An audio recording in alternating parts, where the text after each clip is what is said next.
Kabajamtoota dhaggeeffattoota keenyaa nagaan keenya kabajaa bakka jirtan maratti isin haa dhaqqabu. Kun Finfinnee Maltiimiidiyaadha.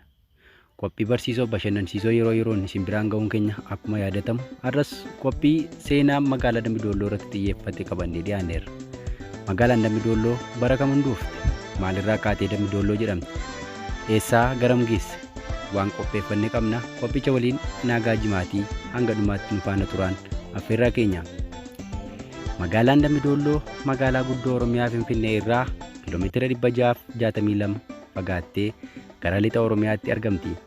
Oromiyaa lixaa godina Qellem Wallaggaa keessatti magaalaa guddoo godinichaa taatee kan jirtu Dambidolloon miidhagduuf hawwattuu yoo taatu qilleensi ishee mijataadha.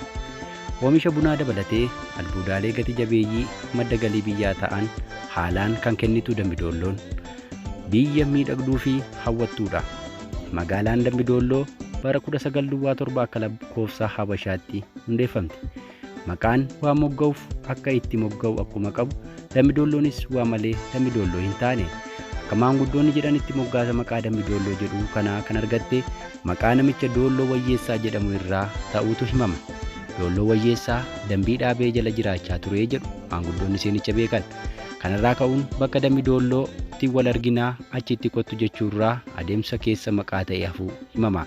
Sanarraa kaatee har'a Dambidolloon maqaa ta'e hafe. Akka seenaan magaalattii eerutti bara 1937 keessa mana barnootaa, dhaabbilee amantaa, qaama bulchiinsaa, buufata xiyyaaraa, buufata daldalaa, bishaan dhugaatii, karaa fi buufata fayyaa fi akkasumas bara 1958 ammoo baankii Cooperative Bank of Itoophiyaa akka qabdutu eerama. Yeroo ammaa kana ammoo dhaabbata barnootaa olaanaa yuunivarsiitiis ni qabdi. Magaalaan Dambidolloo qubsuma ijoollee Oromoo Maccaa keessaa ilmaan Sayyoo yoo taatu, sabboonummaa, gootummaaf Oromummaan magaalaa qalbii ilmaan Oromoo seentudha. Dambidolloon burqaa hayyootaa, artistootaa akkasuma burqaa gootawwaniiti. Waa'een Dambidolloo yoggaa ka'u fuulli gootawwan Oromoo qalbii namaatti dhufuu hin oolu.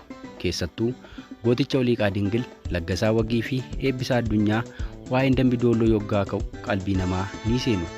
Gootawwan biqilchuu qofa osoo hin taane goota ofii tikfachuuttis dorgomaa kan hin qabne ta'uu kan himamu Dambidolloon hawaasa Oromoo gara laafessaa fi gootummaan dhange'ameen kuulamtuudha. Dambidolloon magaalaa guddoo handhuura ja'aan Sayyootii jedhamtees beekamti. Akka seenaa hidda dhaloota Oromoo eerutti Sayyoon kan daadhiiti, daadhiin ammoo kan Maccaati. Daadhiin ijoollee lama qaba, Sayyoo fi Leeqaa jedhamu. Sayyoon lama qaba, Akayyoo fi Dullachoo jedhamu. Dullachoo ijoollee sadii qaba, Daallee, Laaloo, Gaarjeedha jedhamu. Akayyoo ijoollee sadii qaba, isaanis Galaan, Alakuu fi Awuu jedhamu. Daallee ijoollee sadii qaba, Dhaayee, Daarboo fi Agaloodha. Laaloon ijoollee afur qaba, Billee, Dooganoo, Deentaa fi Waayyuudha.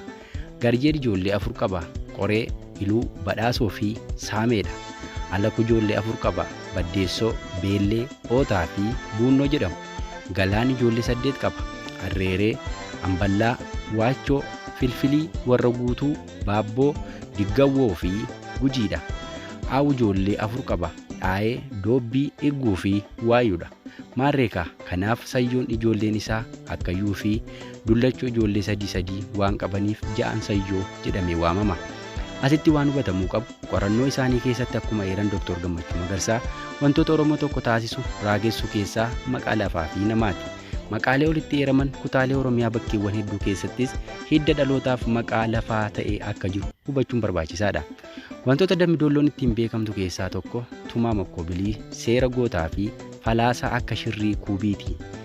Akkasuma nyaata aadaa keessaa achi qofatti kan argamu ukkaamsaa jedhamus ni qabdi. Waa'ee Dambidolloo kaaftee nyaata magaalattii keessaa jalqabatti kan sammuusi dhufu ukkaamsaadha. Nyaati kun akka qorichaattis wayita ilaalamullee qaba. Keessattuu qufaa, utaaloo fi xiixa dabalatee dhukkuboota hedduu damdamachiisuu keessatti ga'ee akka qabutti hawaasa biratti ilaalama. Egaan dhaggeeffattoota keenya kabajamu seenaa Dambidolloo gabaabinaan qabannee dhiyaanne kana fakkaata.